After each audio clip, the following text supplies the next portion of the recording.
नमस्ते। चलिए आज एक ऐसे दर्शन को समझते हैं जो हमें दयालुता का असली मतलब सिखाता है। ये समझ है दयालुता की खोज, जैन दर्शन का एक परिचय।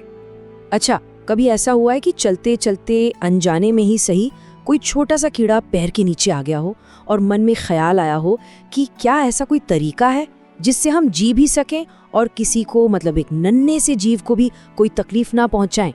जानते हैं, भारत में एक बहुत पुराना रास्ता है जो हमें इसी सवाल का जवाब देता है। ये रास्ता है जैन धर्म का, जो हमें शांति और करुणा के साथ जीना सिखाता है। तो इस सफर पर हमारा हाथ थामकर कौन ले जाएगा? चलिए मिलते हैं उन महान मार्गदर्शकों से जिन्होंने ये रास्ता हमें दिखाया। इन्हें कहते हैं तीर्थंकर। अब ये शब्द बड़ा गहरा है। तीर्थंकर मतलब घाट बनाने वाले। जरा सोचिए, एक विशाल नदी है और आपको उसे पार करना है, तो कोई आता है और आपके लिए एक घाट, एक रास्ता बना देता है ना कमाल की बात? बस यही काम तीर्थंकर करते हैं। वो हमें इस भव सागर, मतलब जीवन के इस विशाल समंदर को पार करने का रास्ता दिखाते हैं।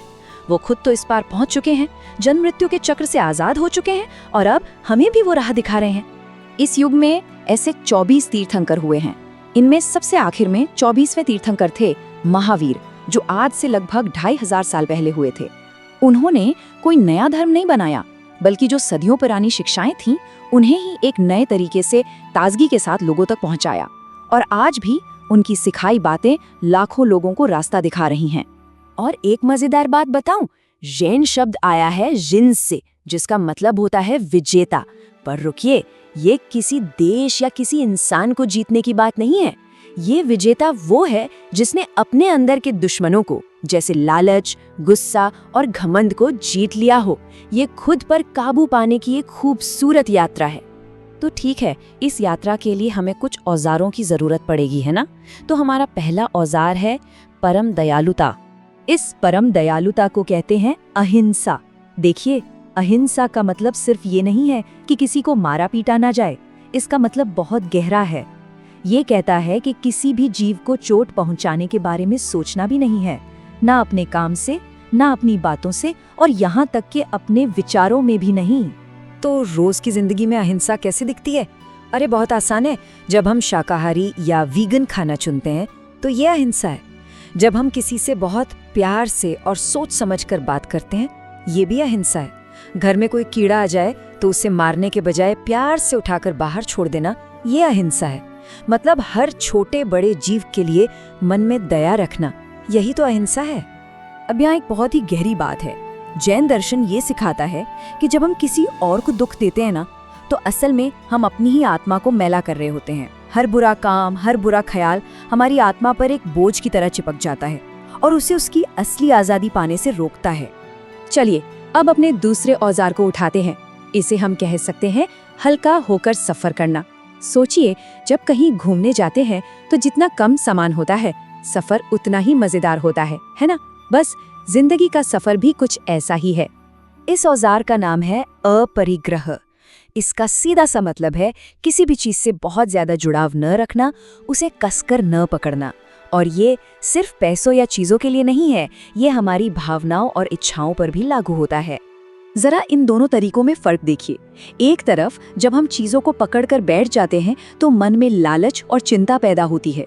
हर वक्त डर लगा रहता है कि कहीं ये चीज खो ना जाए।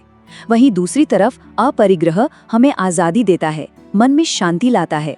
हम उदार बनते हैं, हमारे पास जो है उसमें खुश रहना सीखते हैं। हमारा दिमाग फालतू के बोझ से खाली हो जाता है और हम उन चीजों पर ध्यान दे पाते हैं जो सच में मायने रखती हैं। आप इसे एक तरह का पुराना मिनिमलिज्म भी कह सकते हैं। जैसे हम अपने कमरे से फालतू सामान निकालकर उसे साफ सुथरा बनाते हैं, वैसे ही अपरिग्रह हमारे जीवन से फालतू बोझ को हटाकर उसे हल्का और सुंदर बनाता है, ताकि हम अपनी असल ग्रोथ पर ध्यान दे सकें। और अब बारी है हमारे तीसरे और आखिरी औजार की। ये हमें चीजों को एक बिल्कुल नए और बड़े नजरिए से देखना सिखाता है। इसका नाम है अनेकांतवाद। ये एक बहुत ही कमाल का सिद्धांत है। ये कहता है कि सच्चाई बहुत जटिल है, उसके कई पहलू होते हैं, बिल्कुल एक हीरे की तरह। कोई भी एक अकेला नजरिया पूरी सच्चाई को नहीं देख सकता। इसे समझने के लिए चलिए वो एक बहुत पुरानी कहानी याद करते हैं, जिसमें कुछ अंधे लोग एक हाथी को छूकर बताने की कोशिश कर रहे थे कि वो कैसा दिखता है। तो देखिए, एक ने हाथी का पैर छुआ और बोला, अरे ये तो एक खंबा है। दूसरे ने उसकी पूंछ पकड़ी और कहा, नहीं नहीं, ये तो एक रस्सी है। तीसरे के हाथ में सूंड आई तो वो चिल्लाया, दोस्तों ये तो एक मोटा सा सांप है। अब सवाल ये है कि क्या उनमें से कोई गलत था? नहीं। पर क्या कोई पूरी तरह सही था? वो भी नहीं। वो सब अपनी अपनी जगह सही थे, पर वो सच का सिर्फ एक छोटा सा हिस्सा ही जान पाए थे। पूरी सच्चाई जानने के लिए उन्हें एक दूसरे की बात सुननी होगी। यही सिद्धांत हमें सिखाता है कि हम दूसरों की राय का सम्मान करें। तो इन 3 दमदार औजारों के साथ हमारी मंजिल क्या है? हमारी मंजिल है ऐसा जीवन जो होश से, जागरूकता से और दया से भरा हो। तो ये रास्ता अब बिल्कुल साफ है। पहला कदम, अहिंसा का अभ्यास करें, यानी सबके लिए दयालु बने। दूसरा कदम, अपरिग्रह को अपनाएं, यानी सादगी को चुनें और चीजों से मोह ना करें। और तीसरा कदम, अनेकांतवाद की नजर से देखें, यानी खुले दिमाग वाले बने और दूसरों के नजरिए को भी समझें।